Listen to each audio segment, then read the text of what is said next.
You're watching ChillyBoy Productions. I'm Larry ChillyBoy Chilson, and this is my review for The Exorcist Believer. Now, before we get into this review, make sure to go ahead and click that subscribe button down below so that you can chill with me on each and every one of my latest videos. The Exorcist Believer is a 2023 horror film directed by David Gordon Green. When his daughter and her friend show signs of possession, it unleashes a chain of events that forces single father Victor to confront evil. Terrified and desperate, he seeks out the help of Chris McNeil, the only person alive who's seen anything like this before. The film stars Leslie Odom Jr., Jennifer Nettles, Ann Dowd, Lydia Jewett, Olivia O'Neill, and Ellen Bernstein. So David Gordon Green is back once more to try and revive a horror classic franchise using, well, quite literally the same technique he did for Halloween. The Exorcist Believer erases all of those other pesky sequels that nobody liked and serves as a direct follow-up to the original classic film. Now, I was very, very skeptical heading into The Exorcist Believer because The Exorcist, the original, is one of my favorite films of all time across all genres. I adore The Exorcist. I think it's such a fantastic movie. It is terrifying in the best ways, but more than that, it is a beautifully crafted film that still 50 years later holds up extremely well. But unfortunately, pretty much every other exorcism movie has been nearly terrible. Occasionally, we get an okay possession film, an okay exorcist kind of movie, but by and large, this subgenre is rough. And the trailers, they had potential, but they also were kind of rough.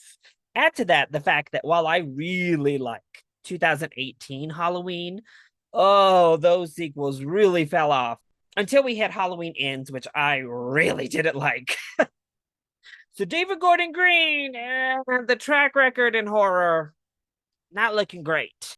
But ultimately, when it comes to The Exorcist Believer, I think it's fine. Nowhere near as good as Halloween 2018.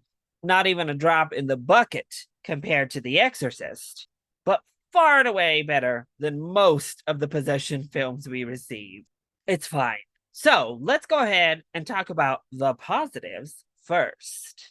So I have to say, my biggest positive actually is the script and some of the messages and some of the thematic material woven into the story I thought worked really, really well. Obviously, the idea of belief, but why religion and belief is such an important communal and healing experience.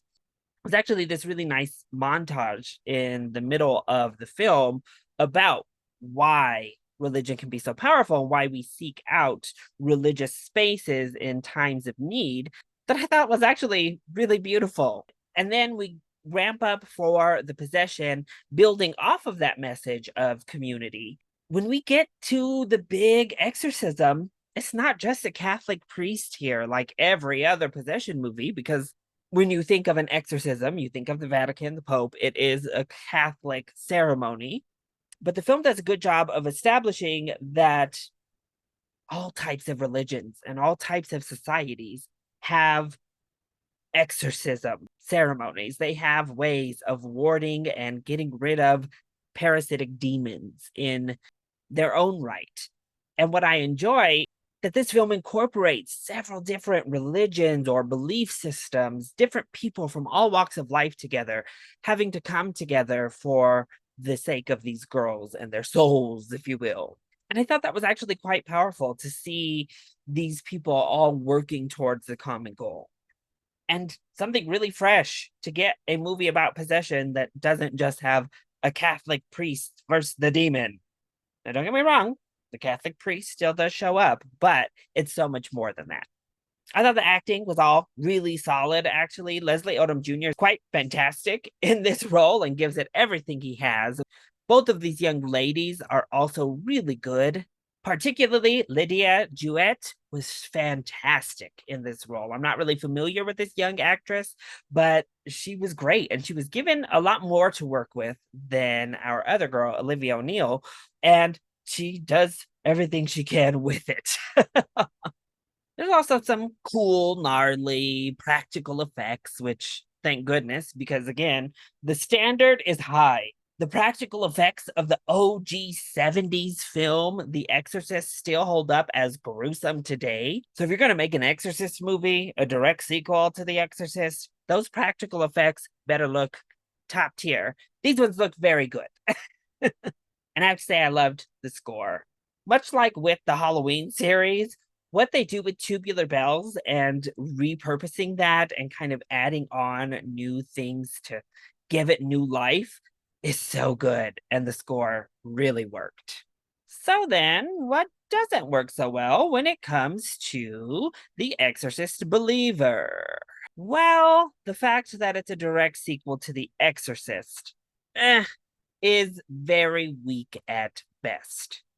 Ellen Bernstein is completely wasted in this film. I heard recently that they had to beg her over and over and over and keep increasing the amount offered to her time and again until the paycheck was literally just too big for her to refuse. And after watching the film, why? If you're going to pay her all this money and if you're going to beg on your hands and knees for her to join your movie, give her something interesting to do. Ellen Bernstein and Chris are completely wasted in this film. She says there's like no point in her actually being Karen. Thus, also Regan and her exorcism doesn't really have a point here.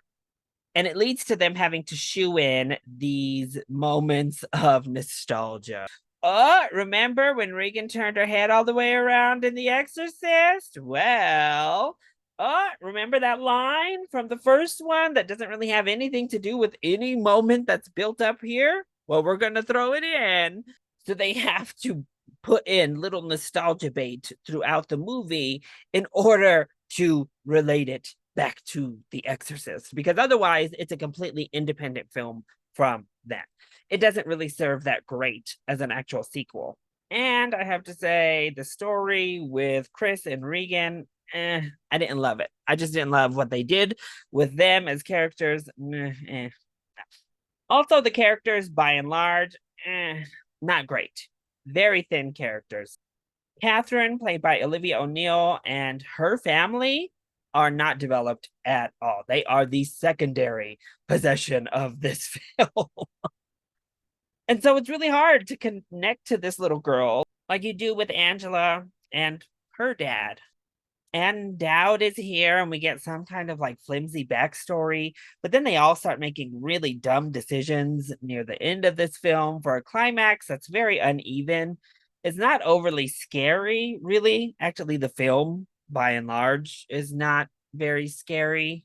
And it doesn't hit the same emotional notes that the original Exorcist hits. Thankfully, there's only one bit that is just completely ridiculous when it comes to like CGI possession mumbo jumbo in that third act, because that's part of what all the rest of these do so terribly is they start doing like really crazy-ish with the possessions to try to one up the shock factor of The Exorcist. This one doesn't really do that, thankfully, but they don't push it far enough, particularly with the psychological dramas.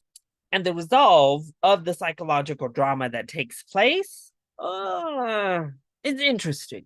I didn't dislike it per se. I actually kind of like that they went daring. They could have gone even more daring, but I think that would have been too drab. But it also wasn't satisfying. It kind of just left us flat. And ultimately, that's kind of the biggest problem with The Exorcist Believer.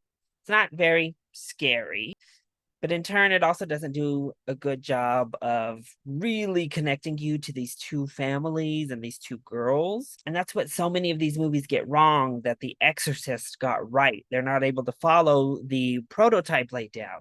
That film made you care about Regan and her mom and their connection. They spend so much time endearing you to this priest and his struggle, and how that struggle quite literally feeds into the possession. And we care about everybody involved in the climax, so there's so much at stake there, emotionally, spiritually. And this film, well, we kind of start slow and try to build up the characters, but they don't do it. They don't really give you time with these characters to do that. And again, one family is literally just background fodder. You kind of wonder why they felt the need really to do two possessions if one of the families was going to be such a background possession. So ultimately, The Exorcist Believer is okay. I think it's solid, not good per se, but also not bad. It's just kind of there. So if you're interested, I'd say give it a shot. Go watch Exorcist Believer. Make up your mind for yourself. I don't think it's as horrible as that Rotten Tomatoes score might make you believe. And who knows, you might come out with something of value. However, if you're tired of possession movies, this is not one that is going to change your mind by any means. So you could probably just skip The Exorcist Believer altogether. So that is my review for The Exorcist Believer. I hope you enjoyed it. If you did, go ahead, click like down below and subscribe to the channel so that you are always up to date on all of my latest videos. Also, join in on the discussion. Are you excited to see The Exorcist Believer, or have you already checked it out? Let me know all of your thoughts either in the comment section down below, or you can hit me up on Twitter. I love you all so much for your continued support. Thank you for watching, and we'll see you next time. Bye.